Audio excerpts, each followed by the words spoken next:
Olá, história da literatura pretensiosa. Hoje, como elemento marcante do Oriente, história da arte. China, depois da vinheta.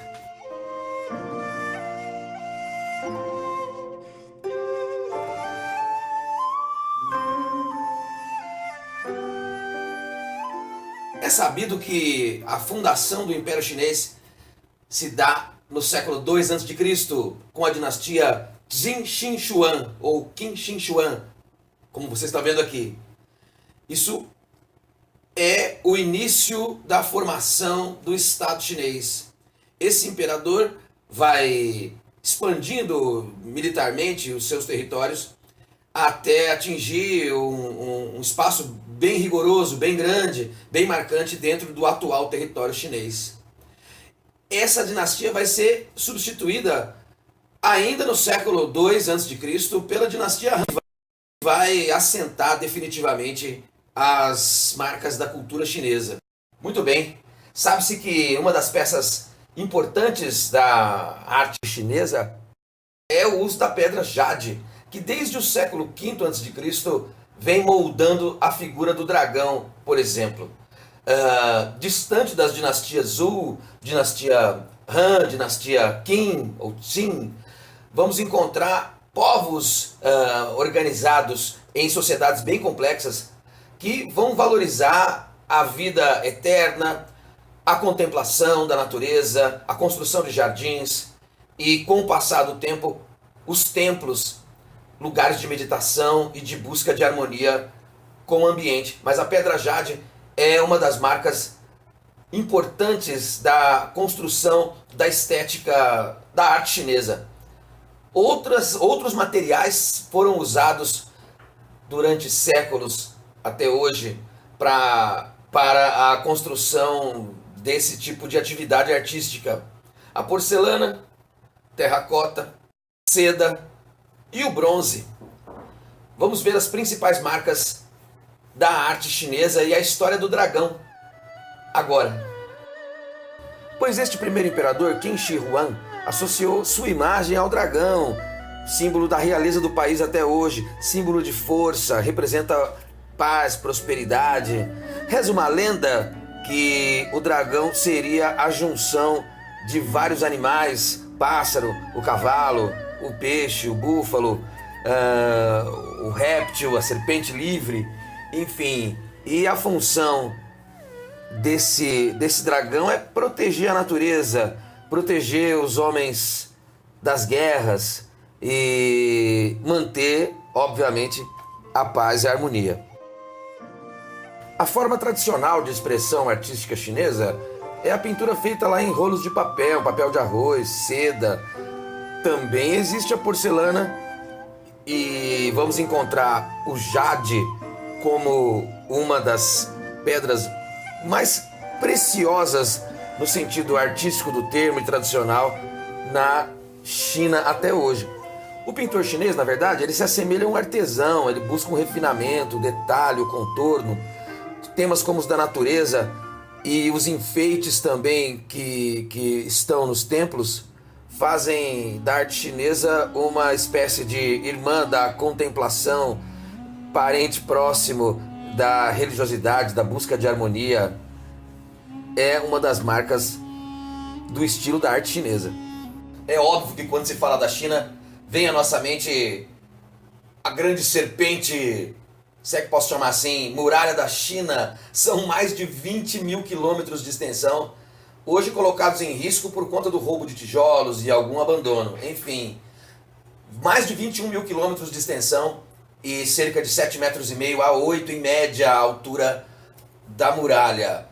Ela foi construída desde o Império de Qin Shi Huang, ou Qin Shi Huang, já citado antes, no século II a.C., para evitar a chegada de povos do norte. E essa construção levou 4 dinastias: a dinastia Qin ou Qin, dinastia Zhou, dinastia Han e dinastia Ming. Vai até o século XVII, ou seja, mais de 1.900 anos levou a construção da muralha da China.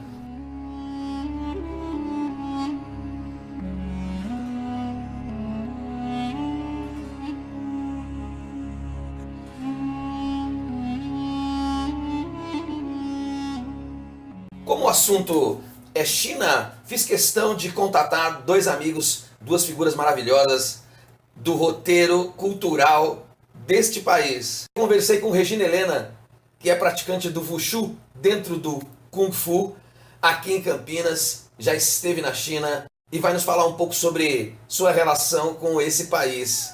Fala, Regina. Desde quando você pratica o Wushu?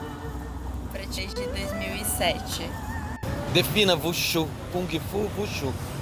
Kung Fu Wushu significa arte da guerra. Foi criado exatamente num contexto militar para a guerra. Aliás, o Kung Fu ele foi dividido em várias ramificações, né? Então a gente tem o que é chamado de Wushu tradicional, Wushu moderno, Shuaijiao, que é o Shuaijiao que na verdade deu origem a todo o resto, que ele tem mais o contexto de luta, de contato físico, luta com as mãos só. O Sanda, que também é luta, mas hoje em dia é chamado boxe chinês, então usa luva, usa capacete. E tem o Tai Chi, que é o sistema interno do Kung Fu, que é aquele mais leve, mais suave. Você compete em que categoria? No Wushu tradicional. Qual a sua colocação no ranking nacional? No ranking nacional, atualmente eu estou em primeiro. E o campeonato pan-americano, o último? O campeonato pan-americano do ano passado, eu peguei primeiro lugar numa categoria de mãos e segundo lugar numa categoria de facão. Interessante. Já esteve na China? Já estive na China. E o que mais achou interessante, chamou a atenção? As pessoas, elas são muito parecidas com as brasileiras, assim, em questão de calor humano e essas coisas, mas a cultura é extremamente diferente. É um choque cultural bem interessante que eu sofri quando eu fui pra lá, principalmente com a comida. O que você fala de chinês? Eu falo oi, tudo bem e quanto custa. E sei contar até 10. Ni hao. Oi, tudo bem?